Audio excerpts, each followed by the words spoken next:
Assalamualaikum warahmatullahi wabarakatuh. Perkenalkan, nama saya Jihan Nadifa, mahasiswi di IUN Unsa, Prodi PGMI semester 4 Unit 1. Baiklah, saya akan mempresentasikan hasil kerja saya yang berjudul Daftar Pustaka. Pertama-tama saya akan menjelaskan pengertian daftar pustaka.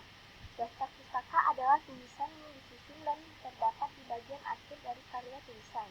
Daftar ini akan memuat nama penulis, judul tulisan, penerbit, identitas penerbit, serta tahun terbit yang akan dijadikan rujukan ataupun sumber dari tulisan yang dibuat.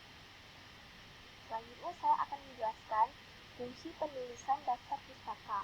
Fungsi penulisan daftar pustaka yang pertama membuktikan kejujuran penulis bahwa isi tulisan dan karya ilmiah tersebut bukan hasil dari sebuah pemikirannya sendiri, namun sebagiannya mengambil referensi dari sumber lain. Yang kedua, tanda penghargaan ataupun pengakuan untuk penulis yang hasil pemikirannya dijadikan sebagai sumber referensi. Yang ketiga, meringankan beban pembaca yang hendak mendalami lebih jauh karya tulis tersebut dengan meringkas sumber-sumber referensinya. Yang keempat, untuk memenuhi lazimnya penulisan sebuah karya tulis. Selanjutnya, saya akan menjelaskan tentang tujuan dituliskannya daftar pustaka. Yang pertama, sebagai karakteristik khas dari karya tulisan. Yang kedua, menghasilkan kepuasan batin bagi penulis maupun penerbit. Yang ketiga, sebagai kajian atau rujukan atau sumber ilmu pengetahuan yang masih berhubungan dengan karya tulis yang dibuat. Yang keempat, menumbuhkan sikap kepercayaan dari pembaca. Yang kelima, serta mendorong pembaca supaya mencari materi bacaan ataupun ilmu pengetahuan yang masih ada hubungannya dengan isi dari karya tulis tersebut. Selanjutnya saya akan menjelaskan cara menulis daftar pustaka.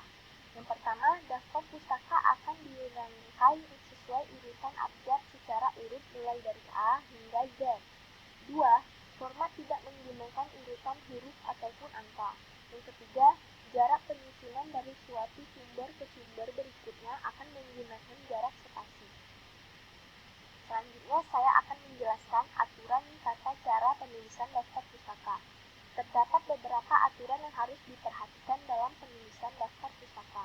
Mulai dari hal-hal yang harus ada dalam daftar pustaka diantaranya adalah: yang pertama, nama penulis; yang kedua, tahun terbit; yang ketiga, judul buku atau karya; yang keempat, tempat terbit yang menggunakan nama kota; yang kelima, nama penerbit. Daftar pustaka juga tak akan ditulis secara sembarangan karena kita harus memenuhi beberapa aturan dalam penulisannya. Aturan terkait penulisan nama penulis dari karya atau buku yang diikuti. Nama penulis yang terdiri dari dua kata atau lebih, maka tata cara penulisannya adalah dibalik dan diberi tanda koma. Contohnya, Muhammad Ali pada daftar pustaka akan menjadi Ali, Muhammad. Jika penulisan terdiri dari dua orang, maka cukup nama penulisan pertama saja yang dibalik. Kemudian antara nama penulis pertama dan kedua ditulis kata dan.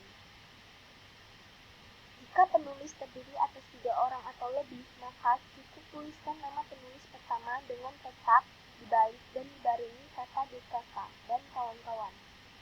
Penulisan daftar pustaka juga tidak perlu disertai gelar dari penulis tersebut. Urutan menulis dari samping kanan yaitu nama penulis, dibalik dan diakhiri tanda titik. Tahun terbit. Jika memang tak ada tahun terbitnya, maka tuliskan tanpa tahun dan diakhiri tanda titik. Nama kota tempat terbit diakhiri tanda titik 2. Nama penerbit diakhiri tanda titik. Judul karya ilmiah akan ditulis italik atau miring. Format penulisannya adalah secara berurutan mulai dari A hingga Z yang disesuaikan huruf awal dari nama pengarang karya tulis atau buku yang dijadikan referensi tersebut. Baiklah, mungkin ini saja yang bisa saya presentasikan. Kalau ada salah kata saya mohon maaf. Saya akhiri. Wabillahi taufiq wal hidayah. Assalamualaikum warahmatullahi wabarakatuh.